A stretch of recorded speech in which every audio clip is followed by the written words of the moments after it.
Let's recreate the drawing you see at left, not relying on the mud map, but let's do it from first principles. So I'm sitting on layer 0 here, so whatever I draw will be white in colour.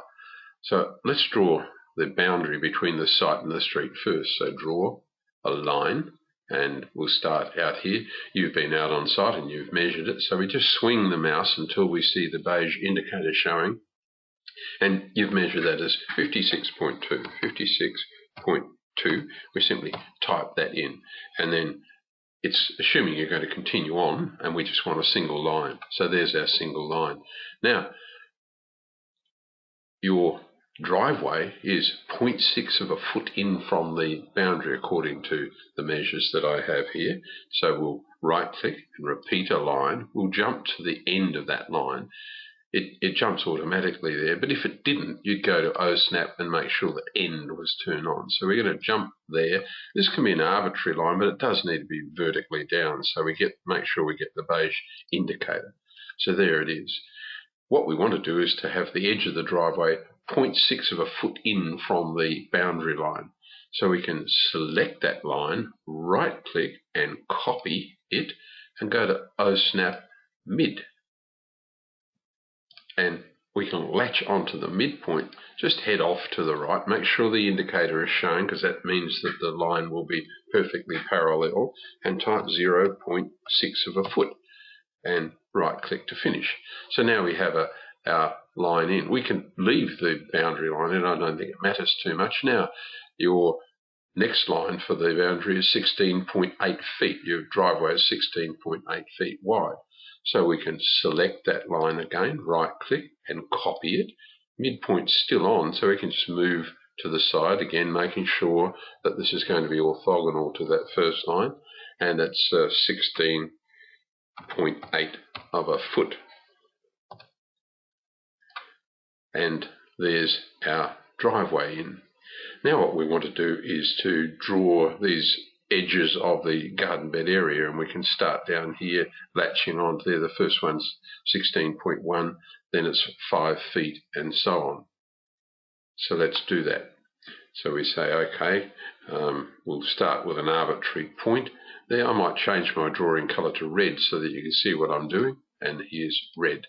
So draw a line, and we'll latch onto, midpoint is still on, so I say near is a funny word, but it says I can now slide up and down that line, and it will latch onto the line. So we're starting about here.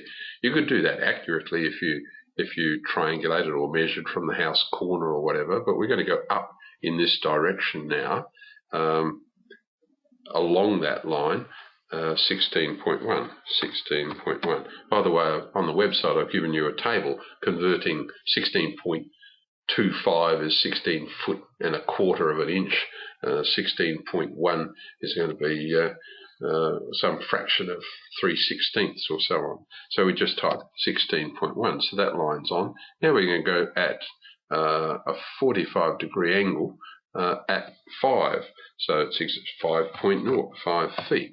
And that line goes in, and then we head up here and across here and down there and then down there. But in each instance, we would be accurately typing in distances. So can you see that you don't need mud maps, provided you've taken your measurements correctly when you're out on site and you've got some start points, you can easily type things in. One day we might get to a point where you can type in 16 space 3/16 of an inch, but at the moment we can't do that, so you've got to do a little bit of conversion. Hope that helps. Well, you can and should check yourself all the time when you're drawing, and because we're trying to get an accurate model here. You might ask, why are we trying to get an accurate model? Well, it means that if for the sake of argument, you want to run an irrigation line down through here, you can just take a measurement. You can say, well, what's the distance? I'm going to run a line from that point there down to, say, somewhere here. Well, that's 33.118. I need slightly over 33 feet of irrigation piping. So what you've drawn models the real world. So to check yourself, just select a line like that. we're supposed to have put it in at 16.1 feet. So select it, right click, and then select properties, and just scroll down here and have a look at the length. There it is, 16.1. Its angle is 90, which means it runs like a protractor, 0 to the right, left, and then straight up at 90 degrees. So I'm very confident that I've built a full-size model of the garden. And I can take measurements from it. I can work out areas. So if I needed to calculate an area of mulching or volume of mulching that I needed, I can get those areas as well. Up here, you can get area from a pick, and so on. Very, very useful stuff. You can even get location data for set-out points if you want.